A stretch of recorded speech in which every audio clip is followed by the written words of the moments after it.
امشب در 24 ناآرامی و اعتراض در بخشایی از تهران و شماری از شهرهای دیگر ایران.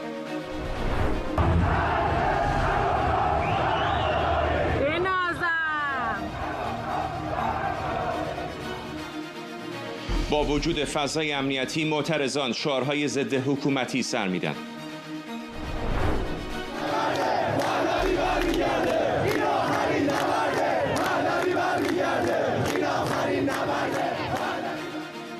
انبوهی از شعارهای معترضان در حمایت از شاهزاده رضا پهلوی در جریان اعتراضات.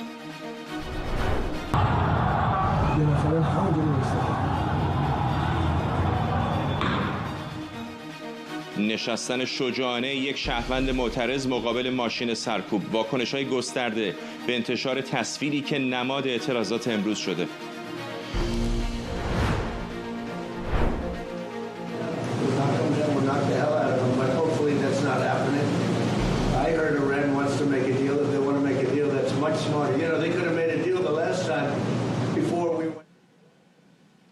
و آنچه می‌بینید تصاویر زنده است از دیدار آقایان نتانیاهو و ترامپ در فلوریدا. دو رهبر قرار درباره برنامه موشکی تهران و موضوعات دیگر از جمله موضوع غزه گفتگو کنند. از استودیوی ایران اینترنشنال این 24 است با فرداد فرهزاد. این یک خبر فوری است. بینندگان ایران اینترنشنال در ایران و سراسر جهان سلام و وقت بخیر. در حالی روی آنتن میایم که امشب تهران و شماری دیگر از شهرهای ایران از جمله کرج، زنجان، ملارد، قشم و اصفهان صحنه موج جدیدی از اعتراضاتی که در مواردی با برخورد شدید نیروهای امنیتی و پرتاب گاز اشک‌آور روبرو شده. این اعتراضها که از دیروز در اعتراض به جهش قیمت دلار و وضعیت نابسامان اقتصادی شروع شد، حالا به سرعت کل نظام را هدف گرفته.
قشم مغازه‌ها را تعطیل بکنن، همشون.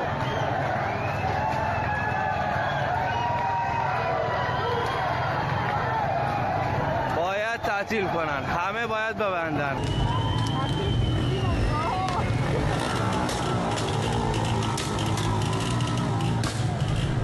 یگان ویژه تو اسلام شهر.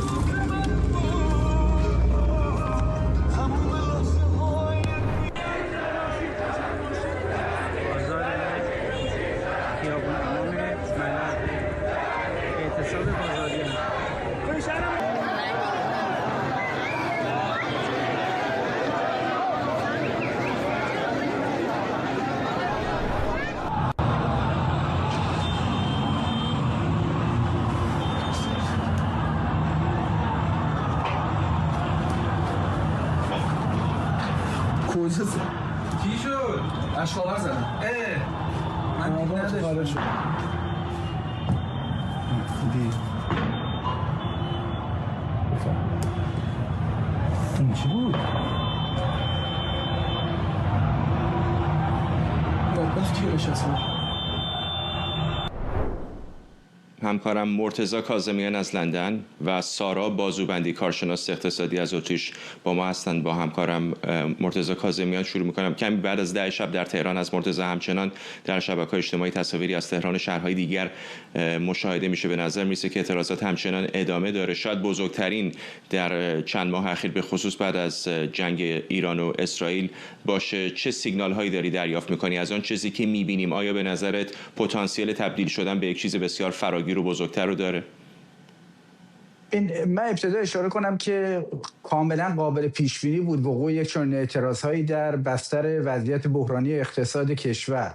یعنی جدای از نارضایتی شدید اکثریت جامعه از نظام حکمرانی و خشمی که وجود داره از حکومت ایدئولوژیک و اقتدارگرایی که داره تحمیل میکنه هدفگذاری‌های منطقه‌ای، نظامی، موشکی، اتمی خودش رو به مردم و از اونها میخواد که بپذیرن عوارض سنگین اون رو در حوزه معیشتشون.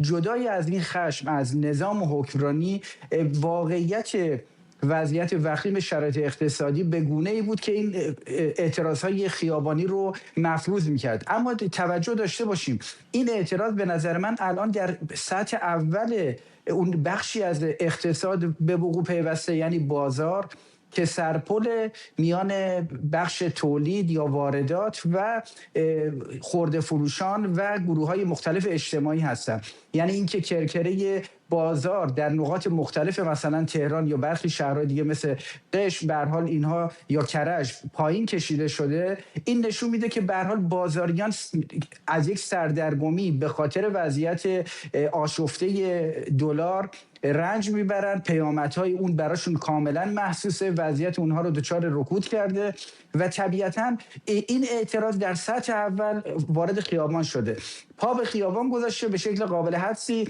گروه‌های مختلفی از جامعه پیوستن به این معترضان، اما گمان می‌کنم که اون اعتراض نهفته و پتانسیل واقعی اعتراضهای خیابانی یا به تعبیری نافرمانی مدنی، چه خودشو در قالب اعتصاب متبلور کنه چه در قالب مقاومت مدنی، بروز ظهور میدانی در خیابان‌ها، اون هنوز کاملا در سایه هستش. سایه‌ای که گره خورده بخشی از اون واقعیت با انتظار برای وقوع یک جنگ مجدد و اینجا جاییه که گمان میکنم هنوز جامعه مدنی ایران یا اون بخش بسیار قابل توجه ناراضی از جمهوری اسلامی حضور میدانی خودش با وارد شدن به خیابان یا اعتصاب یا اعتراض خیابانی تعیین تکلیف نکرده. چرا؟ چون همچنان شاید تصور میکنه که یک حرکت یا حمله خارجی بخواد آزمون فیصله بخش جمهوری اسلامی باشه، چیزی که حتی تناقض داره با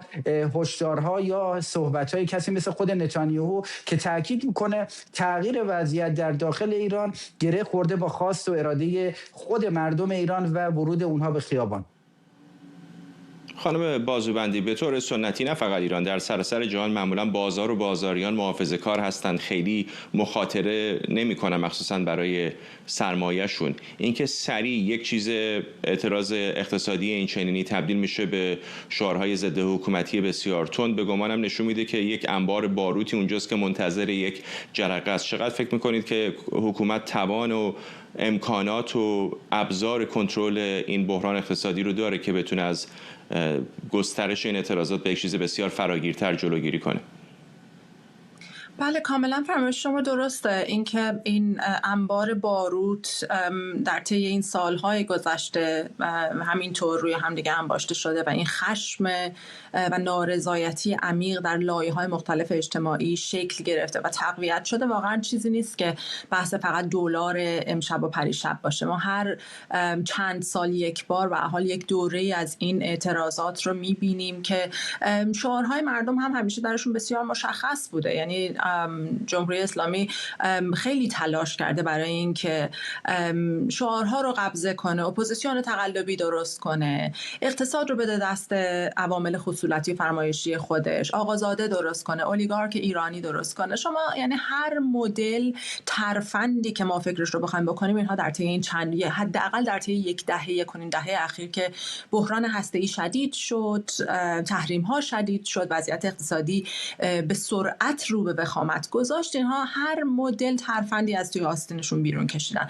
اما هیچ وقت این نارضایتی‌ها به طور کامل خاموش نشده. ممکنه نارضایتی از کف خیابون به توییتر منتقل شده، از توییتر منتقل شده به بقیه شبکه‌های اجتماعی، منتقل شده به پای تلویزیون‌ها، منتقل شده به داخل خونه‌ها، به بحث‌های خانوادگی. اما این نارضایتی بسیار عمیق‌تر از این هست که خودش رو فقط در خیابون نشون بده. جمهوری اسلامی رو به خوبی میدونه. یعنی اگر شما نگاه کنید در طی همین چند ماه اخیر، به خصوص از زمان جنگ 12 روزه به این طرف، در هر موقعیتی رئیس جمهور، وزرا، نمایندگان مجلس سعی کردن همیشه خودشون هم یه جوری از نظام جدا کنن که بگن این وضعیت خیلی وخیم، ما با مردم، ما خیلی قلبمون برای مردم داره میتپه، و هم از یه طرف دیگه این رو به حال اذعان بهش دارن که میدونن وضعیت به شدت داره و به سرعت داره رو به وخامت میگذاره. حالا الان در این شرایط به هر حال جمهوری اسلامی تجربه هم زیاد از این، هم در سطح منطقه، هم به خصوص در سوریه و عراق و لبنان، تجربه سرکوب و به آشوب کشیدن و به آتش کشیدن اجتماع، یعنی یک بخش وسیع از اجتماع رو داشته و جمع کرده، و هم در داخل کشور متاسفانه در هر دوره‌ای از این اعتراضات یه زمانی کهریزک بود، بعد از اون مسئله تجاوزهای مختلف، بعد شلیک به چشم جوانان. یعنی هر مدل ترفندی هم برای سرکوب و خشونت و اعمال غیر انسانی برای حفظ قدرت جمهوری اسلامی همیشه انجام داده، چه در داخل ایران چه در خارج ایران. یعنی حتی به اونهایی هم که در خارج از ایران دارن زندگی میکنن هم جمهوری اسلامی یه جورایی سعی میکنه که بند کنه و اونها رو هم زیر مثلا این سلطه قدرت طلبی و سرکوب خودش بیاره. نکته‌ای که برای من جالبه اینه که هنوز با وقاحت هرچه تمام‌تر بعضی از مقامات در نظام دارن با این موضوع برخورد میکنن. معاون امنیتی وزیر کشور امروز اومده گفته این ناشی از القاءات روانی.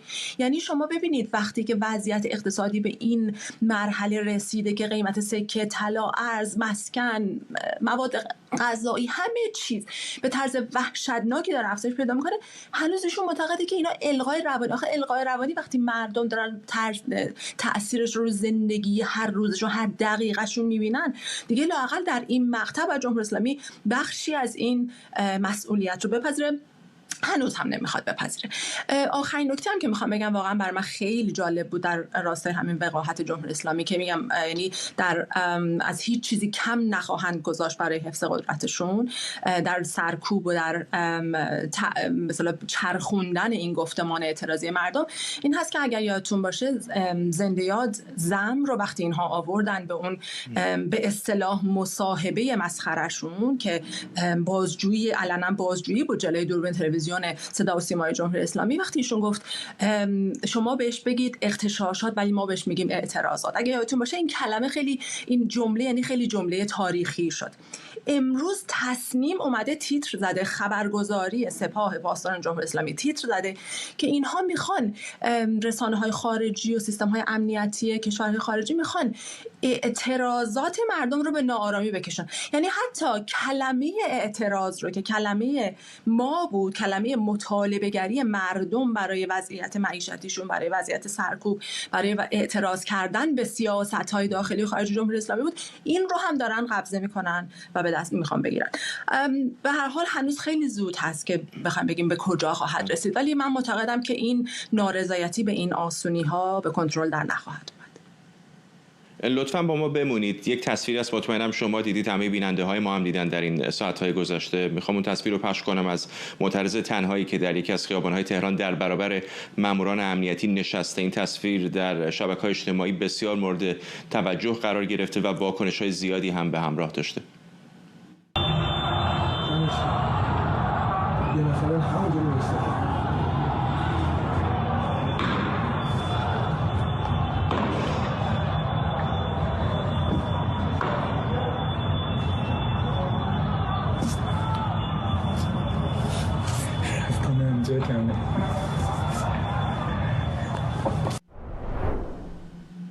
مرتضی میگن که بعضی اوقات یک تصویر از 1000 کلمه گویاتر هست. به گمانم اینم یکی از همون تصاویر، همون لحظه هم که منتشر شد بسیاری رو به یاد اون تصویر معروف میدان تیانانمن در پکن یا بیجینگ انداخت و معترضی که روبروی تانک ها ایستاده بود.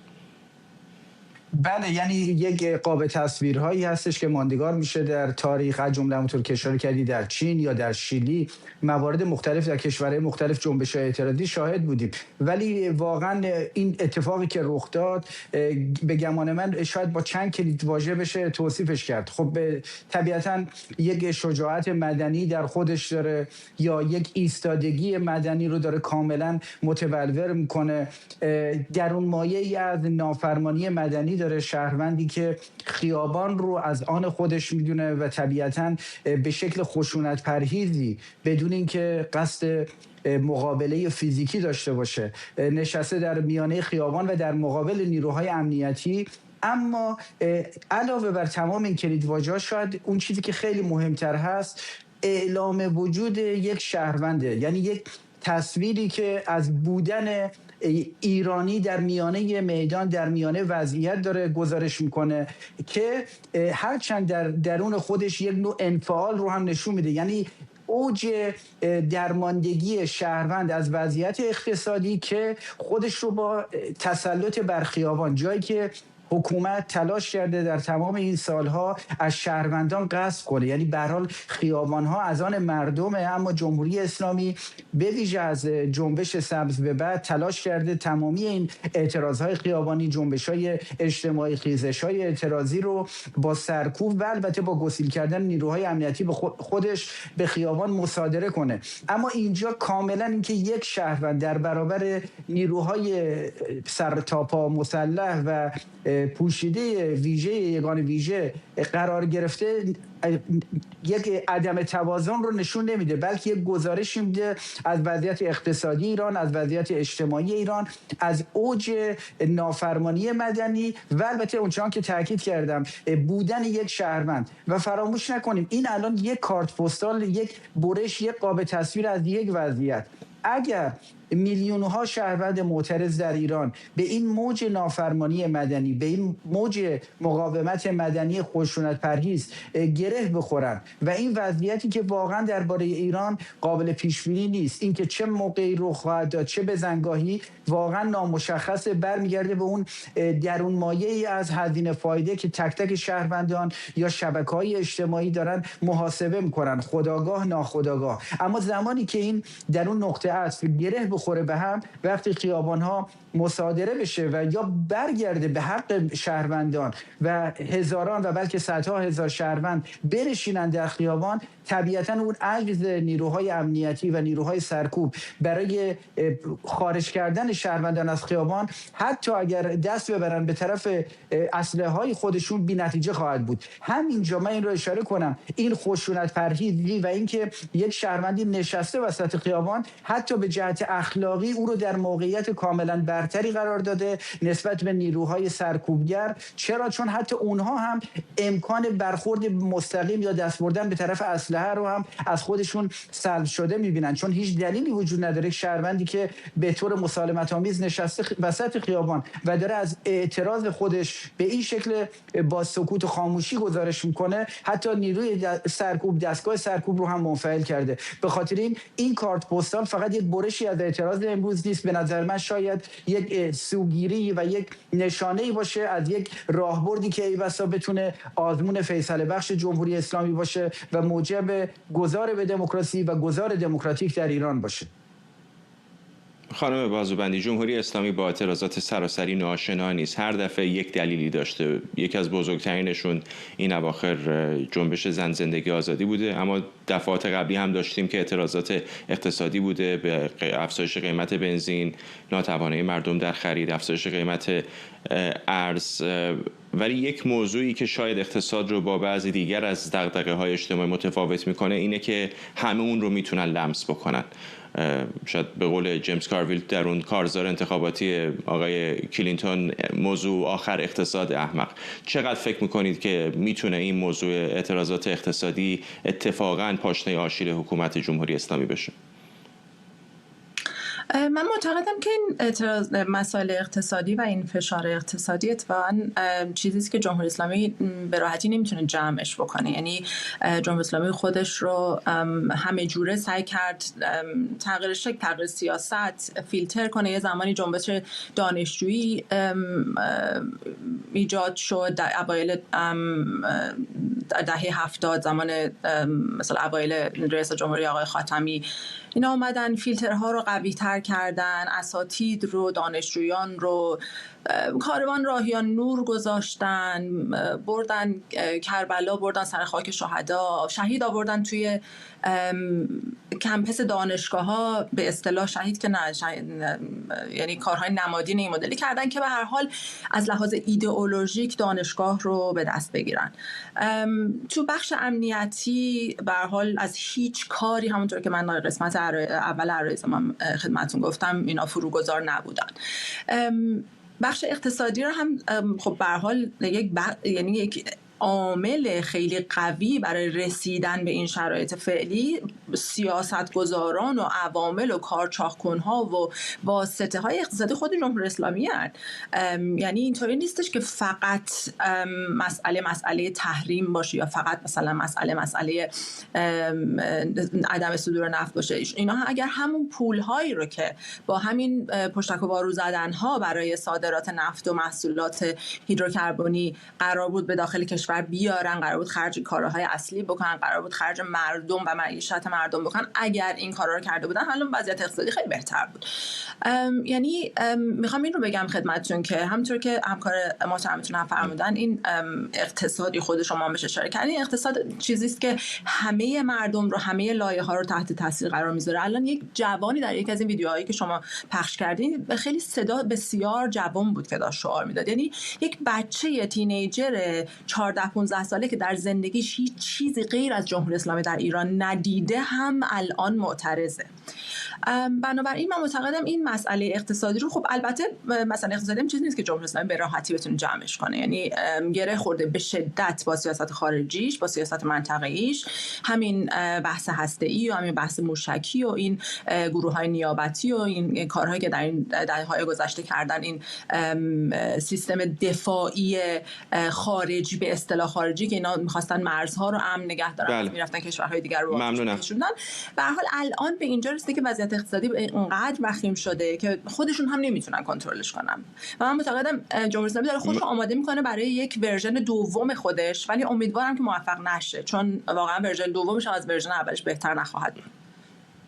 ممنونم از هر دوی شما. سارا بازوبندی، کارشناس اقتصادی از اتریش، و همکارم مرتضی کاظمیان از لندن. حین سرخط خبرها تصاویر زنده رو بهتون از پالم بیچ فلوریدا نشون دادم، جایی که بنیامین نتانیاهو داره با دونالد ترامپ رئیس جمهوری آمریکا دیدار میکنه. جمعه که از شما خداحافظی کردیم تصورم این بود اتفاقا بیشتر برنامه امروز دوشنبه مربوط به همین دیدار خواهد بود. در دقایق گذشته آقای ترامپ هم به موضوع اعتراضات در ایران واکنش نشون داده. رئیس جمهوری آمریکا گفته من سالهاست که رفتار جمهوری اسلامی با مردم ایران رو زیر نظر داشتم، اونها آدم‌های بسیار بیرحمی هستند، نارضایتی مردم ایران بسیار گسترده است، هر بار 100,000 به گفته او 200,000 نفر جمع میشن، اما ناگهان تیراندازی شروع میشه و اونها و اون گروه خیلی سریع به خاطر تیراندازی ها به گفته او متفرق میشه. آقای ترامپ ادامه داده، گفته که جمهوری اسلامی مشکلات زیادی داره، تورم شدیدی داره و اقتصادشون فرو پاشیده. این اظهارات رئیس جمهوری آمریکا دونالد ترامپ است که همین لحظاتی پیش در دیدار با نخست وزیر اسرائیل بنیامین نتانیاهو در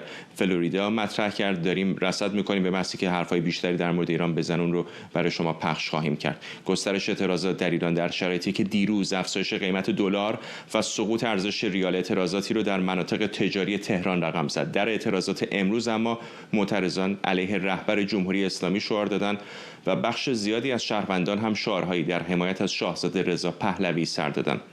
این در شرایطی که در ایران رسانه‌های نزدیک به نهادهای امنیتی در مورد سیاسی شدن اعتراضها هشدار دادند.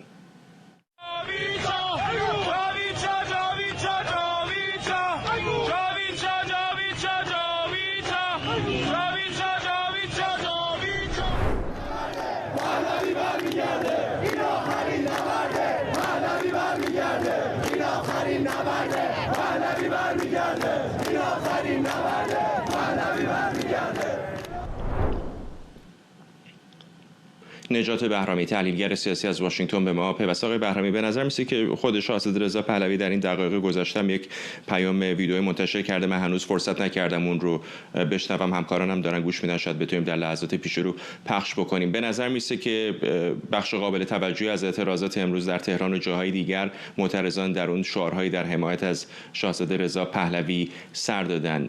چقدر به نظرتون او الان این ظرفیت رو داره که از این بهره سیاسی بتونه ببره و چقدر فکر میکنید که این پتانسیل این رو داره که تبدیل به یک اعتراض گسترده‌تر و فراگیرتر در ایران بشه؟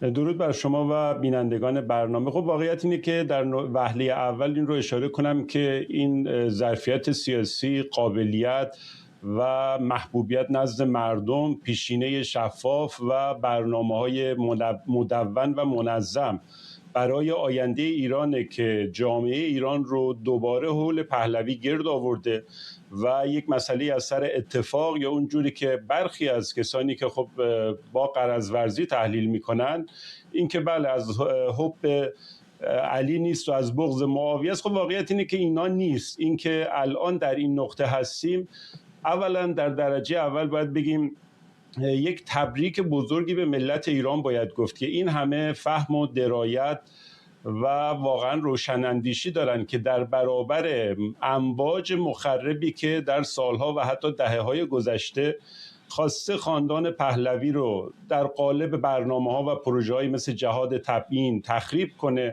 در داخل کشور، در خارج از کشور، علی‌رغم اینکه در چند موج سالهای اخیر هم ما شاهد این تخریب‌ها بودیم. یکیش بعد از فروپاشی منشور مهسا بود که یک موج گسترده‌ای چه در داخل و چه در خارج به ناحق علیه شاهزاده رضا پهلوی رو افتاد و موج دوم هم بعد از جنگ 12 روزه بود. این موج بسیار واقعا سهمگینی بود که جمهوری اسلامی پشت اون بود و میخواست اینجوری القا کنه که مردم اومدن پشت رژیم و شاهزاده رضا پهلوی به خاطر اینکه از مردم خواسته از موقعیت مناسب درگیری جمهوری اسلامی برای به زیر کشیدن حکومت ملایان استفاده کنه، این رو هم بیاییم مثلا اون برچسبایی که به رجوی زدیم در جنگ علیه ایران و در زمان صدام، این رو هم به شاهزاده رضا پهلوی بدیم.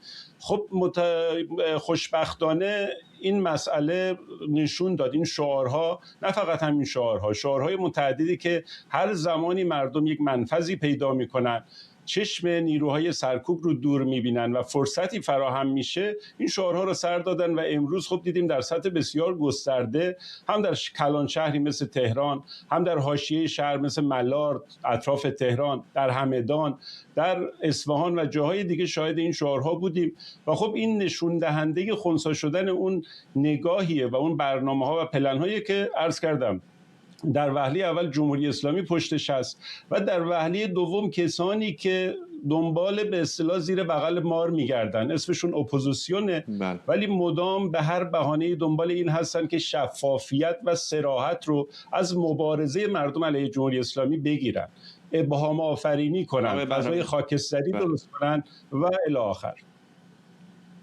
آقای بهرامی، در حالی که در این ساعت‌های گذشته روشنه که براندازان جمهوری اسلامی بسیار خرسندن از وضعیتی که الان به وجود اومده در اعتراضات گسترده که در تهران و شهرهای دیگر می‌بینیم، اما می‌دونیم که معترضان هم خسته هستن از دهه‌ها اعتراضی که به نتیجه آن چیزی که می‌خواستن سرنگونی حکومت انجام میده. حکومت هم خودش رو قوی‌تر کرده در سرکوب معترضان و فشارهای اقتصادی هم توان معترضان رو برای ماندن طولانی مدت در خیابان شاید تضعیف کرده باشه. چقدر فکر میکنید که میتونن معترضان امیدوار باشن که این بار با توجه به ترکایی که در جمهوری اسلامی به خصوص بعد از جنگ 12 روزه خورده، اعتراضات اونها نتیجه بخشتر از دفعات پیش باشه؟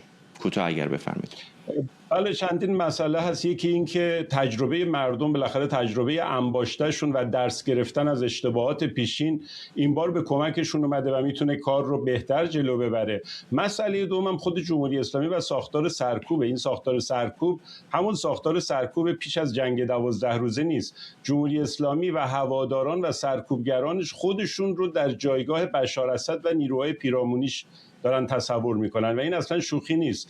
غیر از این که مردم الان آستین بالا زدن که این حکومت رو سرنگون کنن، سرکوبگران و هواداران معدود جمهوری اسلامی هم باید بدونن که اسرائیل هم اتفاقا در کمینشون هست. مجموعه مسائل داخلی و مسائل منطقه‌ای و بین المللی که خب حاصل دهه‌ها راه خطا رفتن خود جمهوری اسلامی الان کنار هم جمع شدن و به نظر من باید حسابی خوشبین بود، باید امیدوار بود که این دفعه با مقداری بالا و پایین که طبیعیه در یک انقلاب بزرگ، در یک کشور بزرگ و مهم، طبیعیه بالا پایین شدن‌های محدود، ولی باید امیدوار بود که این دفعه کار جمهوری اسلامی تموم بشه.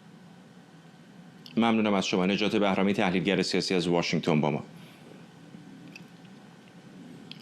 اعتراضات امروز در شرایطی شتاب گرفته که بر اساس گزارش‌ها نیروهای انتظامی، یگان ویژه و امنیتی در نقاط زیادی در مرکز شهر تهران مستقر شدند و با بازاریان معترض برخورد کردند. در همین حال کسبه و فعالان بازار تهران طی فراخوانی در رسانه‌های اجتماعی از تصمیم برای اعتصاب و تجمع در ساعت 10 صبح روز سه‌شنبه هم خبر دادند. در همین حال نهادهای امنیتی با ارسال پیام‌های هشدار به برخی معترضان اعلام کردند تجمعات به گفته اونها غیرقانونی هستند و رصد شدن و نسبت به ادامه حضور در اعتراضات هشدار دادن. تعدادی از تصاویر اعتراضات امروز تهران رو اجازه بدید با هم ببینیم. آقا جمعیت روشنش شده، گازش‌آور زدن. دورشون گازش‌آور زدن. داره میزنه.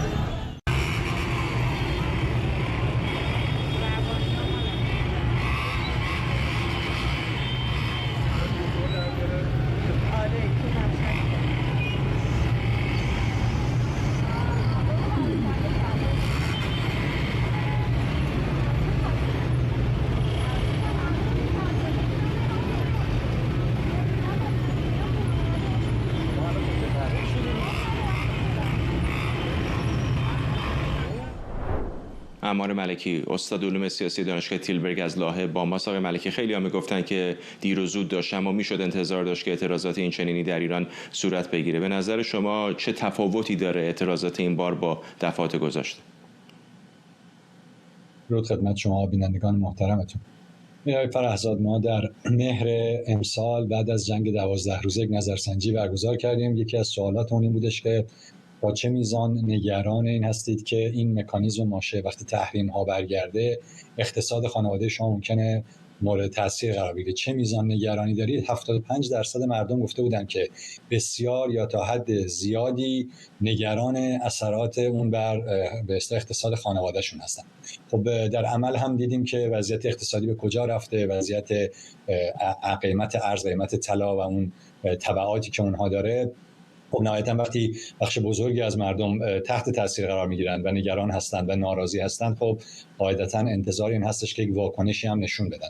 اون چیزی هم که خب امروز دیدیم از واکنش بازار به عنوان یک قشری که کلاً خب بالاخره محافظه‌کارتر شناخته میشن به دلیل اینکه منافع اقتصادی مشخصی دارن، درصد به نوعی از یک بخش اقتصادی دارن که در اصل در یک شرایط آرومی معمولاً سعی میکنن مسائل بگن.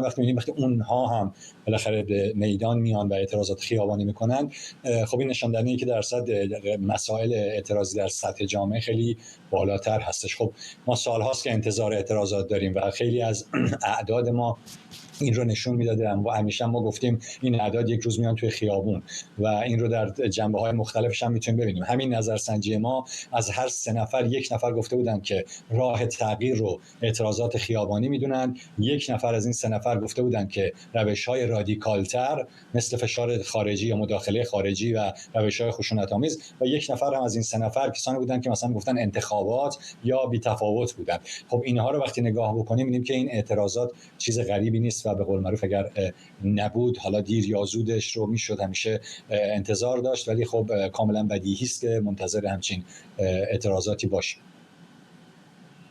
ممنونم از شما. عمار ملکی، استاد علوم سیاسی دانشگاه تیلبرگ از لاهه هلند با ما. دقایق پیش بنیامین نتانیاهو نخست وزیر اسرائیل با دونالد ترامپ در محل اقامت ساحلی رئیس جمهوری آمریکا در فلوریدا دیدار کرد. رسانه‌های بین‌المللی و آمریکایی میگن محورهای اصلی این دیدار تلاش نتانیاهو برای جلب نظر ترامپ در مورد رویکردی سختگیرانه‌تر نسبت به حماس و همینطور خطرات رو به افزایش پیشرفت برنامه موشک‌های بالستیک جمهوری اسلامی. بریم به وزارت خارجه آمریکا. همکارم سمیرا قرایی از اونجا به ما پیوسته. سمیرا، به نظر میسه که در این چند دقیقه گذشته که دو رهبر دیدار میکردن، طبیعتاً به واسطه اتفاقاتی که در تهران و شهرهای دیگر ایران داره میفته، اونها هم اشاراتی داشتن به این اعتراضات. مشخصاً فردا آقای ترامپ راجع به اعتراضات صحبت کرد. راجع به تغییر رژیم گفت که نمیخوام راجع به تغییر رژیم الان صحبت بکنم و بعد به نارضایتی‌های مردم اشاره کرد و به اینکه سال‌هاست داره مشاهده میکنه. این نکته‌ای که اشاره کرد که دهه‌هاست، مدت‌های مدیدیه که اعتراضات داره در داخل ایران انجام میشه، وضعیت اقتصادی نکته درخور توجهی بود. آقای ترامپ گفتش که مردم دور هم جمع میشن، صدها هزار نفر، 200,000 نفر، ولی اینها شروع میکنند به مردم شلیک کردند و مردم در واقع اونهایی که به مردم شلیک میکنند رو بدذات، ویشس، بدجنس نامید و این بسیار درخور توجه بود در صحبت آقای ترامپ که مشخصا چند ساعت بعد از اخباری این صحبت رو آقای ترامپ داره میکنه که خب به وضوح نشون دهنده اعتراضات گسترده در داخل ایران هست. راجع به برنامه موشکی و برنامه هسته‌ای هم آقای ترامپ صحبت کرد. ازش پرسیدن میدونیم که بحث ایران، بحث این که آیا نتانیاهو بخواد در سال 2026 یک اقدام نظامی علیه جمهوری اسلامی انجام بده یا نه، قرار بود که از بحث‌های محوری باشه. جلوی در زمانی که داشت استقبال میکرد از آقای نتانیاهو، خبرنگاران راجع به ایران ازش چندین سوال پرسیدند.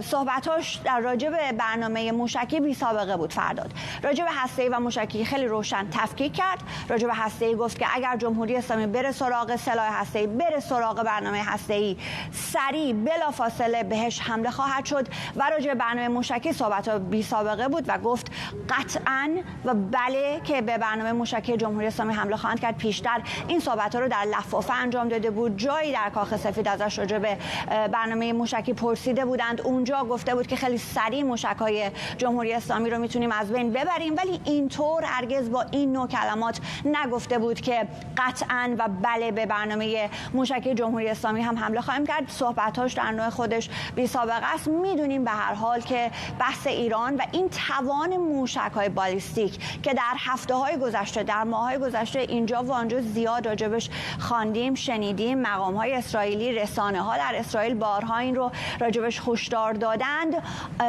الان در این دیدار بسیار سایه خواهد افکند بحث توان موشکی و خب چیزی هم که آقای ترامپ قبل از این که اصلا بره پشت درهای بسته با نتانیاهو بشینه خیلی روشن جلوی رسانه‌ها گفت که تحمل نخواهد کرد برنامه موشکی رو و برنامه هسته‌ای رو هم به هیچ عنوان بلافاصله واکنش نشون خواهند داد. ممنونم از تو همکارم سمیرا قرایی از وزارت خارجه آمریکا در واشنگتن دی سی. شهرام خلدی، پژوهشگر تاریخ خاورمیانه و روابط بین‌الملل هم از آنتاریو به ما پیوسته. آقای خلدی، میدونیم که آقای نتانیاهو تمرکز زیادی داره روی جمهوری اسلامی، الان که اعتراضات هم در ایران به نظر میرسه که داره بزرگ و بزرگتر میشه. چقدر فکر میکنید که او از این فرصت دیدار با رئیس جمهوری آمریکا استفاده خواهد کرد که ضربه محکم‌تر بتونه به جمهوری اسلامی بزنه؟ خدمتتون دور میفرستم چون فرهزاد گرامی و خدمت همه مخاطبان برنامه 24. اجازه بدید من از اینجا شروع بکنم که حضور آقای نتانیاهو امروز نزد پرزیدنت ترامپ حضوری بود برای اینکه در مورد مسئله ایران به صورت اخباری و اعلانی وارد عمل بشه، نه اینکه وارد انشاء عملیاتی بشه یا توافق پرزیدنت ترامپ رو کسب بکنه. چرا که پرزیدنت ترامپ شاید بشه گفت تنها رئیس جمهور ایالات متحده آمریکاست در 30-40 سال اخیر، حتی نمیتونیم بگیم یک کسی مثل پرزیدنت بوش این طرز فکر رو داشته، که کاملا با ثابت‌های تعیین شده در دکترین امنیت ملی اسرائیل که در 60-70 سال گذشته بنیادگذاری شده موافقه و اون اتکا به حفظ آزادی عمل برای اسرائیل برای نابودی یا تهدید به معنی محدود کردن تهدیدهای موجودیتی هست. و یک نکته‌ای که بقیه من خیلی مهم بود که در گزارش خانم قرایی اومد که باید بهش توجه بکنیم این هست: دونالد ترامپ کسی نیست که کارتش رو همینجوری در ملأ عام بگذاره و به صورت علنی بگه چه کار میکنه. این که دونالد ترامپ برگشته میگه که ما اقدام میکنیم، میزنیم تاسیسات موشکی جمهوری اسلامی رو، اگر به اون آستانه بحران و تهدید واقعی علیه اسرائیل برسه، به مفهوم این هستش که این جلسه هماهنگی برای این هست که چه وقت این ضربه مهلک به جمهوری اسلامی وارد بیاد. فرستادن جنگنده های F-35 و پهپاد به ایران یک موضوع نظامی است آقای خلدی. هر نوع مداخله مستقیم و غیر مستقیم در اعتراضات سراسری حساسیت‌های ویژه خودش رو داره. چقدر فکر می‌کنید که احتمال داره ایالات متحده آمریکا، اسرائیل بخوان از قدرت نرمشون استفاده بکنن؟ خودشون بارها گفتن که پشت معترضان ایرانی هستن. چه ظرفیتی اصلا وجود داره اگر بخوان چنین کاری بکنن؟ خب ظرفیت‌های زیادی وجود داره، هم از نظر سیستم شبکه‌های داخلی که وجود داره که این شبکه‌ها به نظر من همش فعال نشده. بقیه من شما حالا مصاحبه‌ای داشتید با جناب نجات بهرامی. به هر حال هر انتقادی که ما از طرح‌های کسی که از نظر من پادشاه مشروطه در تبعید هست داشته باشیم، یک آلترناتیو مشخص وجود داره، یک رهبری مشخص وجود داره، راهکارها وجود داره.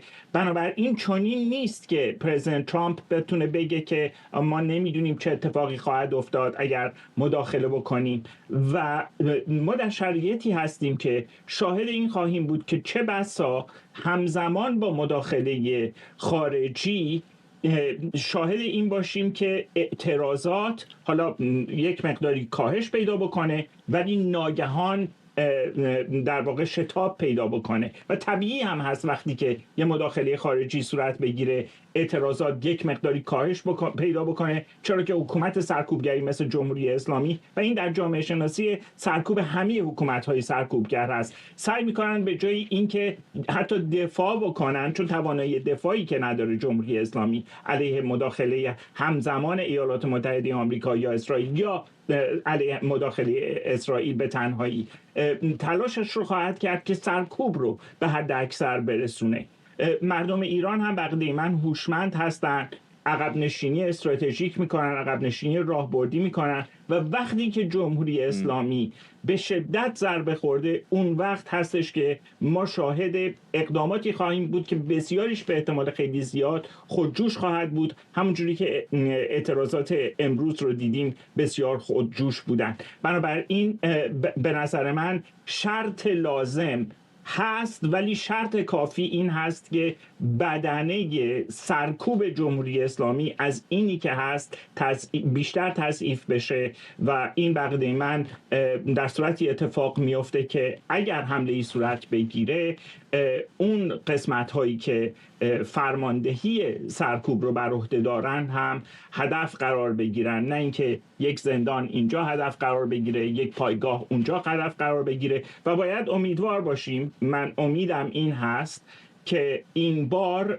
پرزیدنت ترامپ به نظر من ناگهان مداخله نکنه و نگه که کافی هست. این مذاکراتی هم که آقای نتانیاهو میکنن برخلاف نظر برخی از کارشناسان اسرائیلی، چون من با خیلی از کارشناسان اسرائیلی در تماس هستم، قاطبه‌شون بر این باور هستن که نتانیاهو داره از مسئله حماس و قلع سلاح حزب الله و تن در دادن به طرح پرزیدنت ترامپ به عنوان یه برگ برنده استفاده میکنه در مورد اینکه چجوری تهدید موجودیتی جمهوری اسلامی یک بار و برای همیشه از میان برداشته بشه. ممنونم از شما. شهرام خلدی، پژوهشگر تاریخ خاورمیانه و روابط بین الملل از آنتاریوی کانادا با ما. شرایط همچنان در تهران و شهرهای دیگر ملتهب هست. اینو اشاره بکنم که حدود 1 رو به دیگه ساعت 11 شب به وقت تهران با یک ویژه برنامه 24 دیگر همراه شما خواهیم بود. برنامه رو میخوام با تصاویر زنده از مارولاگو به پایان ببرم، جایی که رهبران اسرائیل و ایالات متحده آمریکا دارن با هم دیدار میکنن.